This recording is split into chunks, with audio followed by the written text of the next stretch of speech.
ሰላም ሰላም እንዴት ናችሁ? የአስቴር ሾው ተከታታዮች ደህና ናችሁ ወይ? እኔ ጋር ሁሉ ሰላም ነው፣ ፈጣሪ ይመስገን። የሆነ ታሪክ ልንገራችሁ። ሰው ነው የላከልኝ እና ታሪኩ ይሄን ይላል። ተወልጄ ያደግኩበት ሰሜን ሸዋ የሚባል ክፍለ ሀገር ልጅ ነኝ። ከቤት የመጀመሪያ ልጅ ነኝ እና እናቴ ታናሽ እህት አለችኝ። 1 አመት በልጣታለሁ። እናቴ ወላጅ እናቴ እና አባቴ ጥሩ ህይወት ነበራችሁ። የክፍለ ሀገር ሰዎች ሆኖ አባቴ ልብስ ሰፊ ነው፣ እናቴ የቤት እመቤት ናት። ታናሽ እህቴ ስትወልድበት ሰዓት እናቴ ድንገት ታማ በብዙ ሕክምና በኋላ በብዙ ማስታመማ በኋላ ህይወቱ አለፈ። ያኔ እኔና ታናሽ እህቴ ልጆች ነበረን። ከጊዜ ቆይታ በኋላ አባታችን የእንጀራ እናት አያገባ፣ እሷም ክፉም አልሆነችም። እኛ ልጆች ስለነበሩት የአጎቱ 3 አጎቶች አሉኝ። የኛ ጎረቤት ነን የምንኖረው። እነሱ ይላግዙናል፣ ያዝኑናል፣ የጎረቤት ሰው ይረደናል። ምንም ሳልሻገርን ነው። አባቴ በኢኮኖሚ ጥሩ ሰው ነው። ልብስ ነው የሚሰፋ። አስታውሳለሁ፣ ውንጥ ልብስ ነው የሚሰፋ። አንድ ውንጥ ልብስ 18 ብር ይሸጣል ትለኛለች ባለ ታሪካችን ዛሬ ማለት ነው። ጥሩ ነው ደጉ ዘመን 18 ብር እና እንደዛ የኖረን ነበረ። ከዛ የእንጀራ እናቴ አንድ ወንድ ልጅ ወለደች፣ ወንድም አገኘን። ከዛ ቀጥላ አንድ ሴት ልጅ ወለደች፣ እህት አገኘን። ስለዚህ 4 ሆነናል ማለት ነው አለች። ከዛ ወላ ድንገት አባቴ መጠጣት ጀመረ። ያለው ንብረት እያለቀ መጣ። ስራውን አቆማ፣ ልብስ ስፌቱም አቆማ፣ ብዙ ነገሮች አቆማ። አባቴ ደህና ሰው ነበረ፣ ያለው ሰው ነበረ፣ ተሰምነት አለው፣ ሀብታምም ይባላል። በክፍለ ሀገር ዙራ ብዙ ተሰምነት አለ፣ በጎረቤት ሰው ይከበራል አልትለኛለች። ከዛ ከየሆነ ጊዜ በኋላ አባቴ መጠጥ መጠጣት፣ ከሰክሮ ገብቶ እኛም መረበሽ፣ የእንጀራ እናቴ መደበደብ፣ ከቤት ማስወጣት፣ እንደዛ ነገሮች ጀመረ። የእንጀራ እናቴ ወደ ቤተሰብ ትሄዳለች፣ በሽምግልና ትመለሳለች፣ ትሄዳለች፣ በሽምግልና ትመለሳለች። እንደዛ የሆኑ መጨረሻ ላይ ያለው ንብረት አከፋፍሎ እሷ ወደ ቤተሰቡ፣ እኛ ወደ አባታችን ቀራን ትላለች። ምክንያቱ እንደዛ ነው የሚለው ጽሁፉ ማለት ነው። ከዛ እኛ ወደ አባታችን እና እህቴ አባታችን ጋር ቀራን። ምንም አማራጭ የለንም። ልጆች ነበረ። ያኔ እድሜው ስንት ነው የሚለው? ያኔ ትንንሽ ልጆች ነበረን። እኛ አባታችን ጋር ቀራን። ከዛ ወደ ከአባታችን ጋር መኖር ጀመረን። ግን አልፎ አልፎ አባታችን ሰክሮ ገብቶ ሲደበድበን ተነስተን ወደ እንጀራ እናቴ ቤት እንሄዳለን። ተመልሰን ደግሞ እንመጣለን። እዛው የማይመችን ነገሮች ስላሉ እንሄዳለን። እሷን አይተን ወንድሜም እህቴን አይተን ተመልሰን እንመጣለን።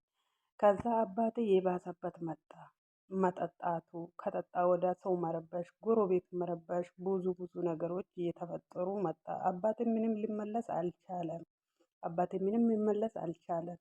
ስለዚህ እኛ ከጊዜ በኋላ ምን በላ ምን ጠጣ ስነጣ የጎረቤት ሰዎች ሲሰለች፣ የአጎቶቻችን ሲሰለች ከአንዱ ቤት ወደ አንዱ ቤት የጉልበት በስበሳ፣ ውሃ መቅዳት፣ ከብት መጠበቅ፣ ይበት መዛቅ። ከእህቴ ጋር በምንም ታምር አንለይም። ትምህርት ቤትም ገብተን ነበረ።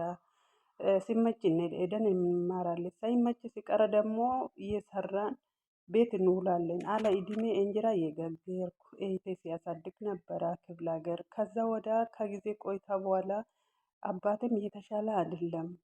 አባቴ በጣም እየጠጣ በጣም ሲደበድበን በጣም ስንቸገር አዲስ አበባ ሰው ቤት ገባን። ከእህቴ ጋር መለያየት ስላልቻለም ሁለቱንን አንድ ቤት መግባት በጣም ከባድ ነበረ። አዲስ አበባ ከገባው ወደ ብዙ ስቃይ አሳለፈን እንትለኛለች እና ብዙ ስቃይ አሳልፋል። ከዛ በመሃል ታናሽ እህቴ ጎደኛ ያዘች። እዚህ ጋር ነው መሰለኝ ከባዱ። ታናሽ እህቴ ጎደኛ ያዘች፣ ወለደች። አይገርምም? እኔ ታላቁ ቁጭ ብዬ ለእህቴ ያሰብኩ። አባቴ አዲስ አበባ ገባ። ከነምኑ አዲስ አበባ ገባ። አዲስ አበባ ገብቶ ነው መጀመሪያ አዲስ አበባ ነው የሚለው አዲስ አበባ ነው። አዲስ አበባ ገባ። የኔ ጋ ነው ችግሩ፣ ልጅቷ ጋር አይደለም። እና አዲስ አበባ ገባ። አባቴ አዲስ አበባ ከገባ ወዲያ አላገኘንም። ይህ ክፍለ ሀገርም ሁሉ ነገሩን ትተን አዲስ አበባ ሰው ቤት እየገባው እየሰራው ከእህቴ ጋር ልንራራቅ አልተቻለም። አንድ ቤተሰብ ቤት ገብተን መስራት አልቻለም። እንደዚህ እየተንከራተተን ያለው እድሜ ሲጨምሩ ብዙ ነገር ሲገባኝ ቤት ተከራይቼ ወጣ ያለ ቦታ ከእህቴ ጋር መኖር ጀመርኩኝ።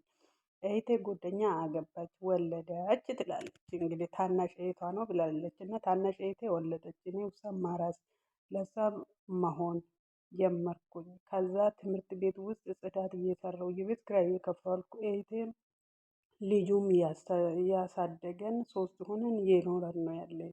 አሁን ህይወት በጣም ከበዳ፣ የቤት ኪራይ ብዙ ነገሮች ከባድ ሆኖኛል።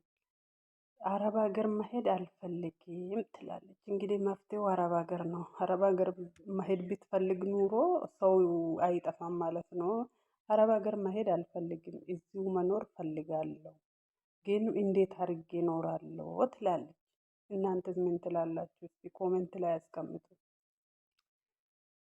እና ምን ይባላል ይሄ አሁን ብዙ ችግር አለው በየቤቱ ማለት ነው። እና እኔ ግን አማርኛ በደንብ ማንበብ አልችልም። እየተጻፈልኝ በኦሮመኛ ነው። እኔ በአማርኛ አስተርጉሜ ነው እያነበብኩ ያለው። እና ጎበዝ አይደለሁም ወይስ እንዴት ነው? እስቲ ኮሜንት ላይ ፋሚሊ ማርያምን ኮሜንት ላይ አስቀምጡ። እና እንደዚህ ይላል እላችኋለሁ። እናንተ በሳ ቦታ ብትሆኑ ምን ታደርጋላችሁ? አረብ ሀገር መሄድ አልፈልግም አለች። አረብ ሀገር መሄድ ብትፈልግ ኑሮ በህጋዊ መንገድ ማመምጣት ትችል ነበረ። ግን አረብ ሀገር መሄድ አልፈልግም፣ እዚሁ መኖር ፈልጋለሁ። እና ምን ትለናላችሁ? ምን ትመክረናላችሁ? ትላለች። እናንተ ምን ትላላችሁ? እንግዲህ እስካሁን እንዳላገባች ማግባቱ አላሳወቀችም በእርግጥ። እና እናንተ ብትሆኑ ምን ታደርጋለች? የሰው ልጅ ህይወት ጎርጋድ ናት።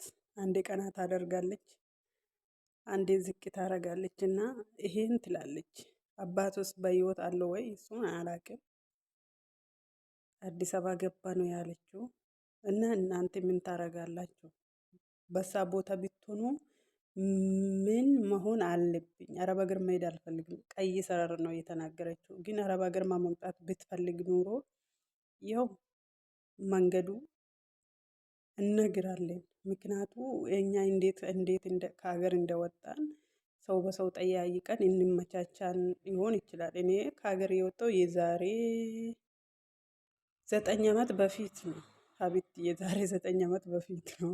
ስንት ዓመት ኖርሽ ምን አለሽ እንዳትሉ፣ እድሜሽ ስንት ነው እንዳትሉ። እኔ 34 ነው እድሜው።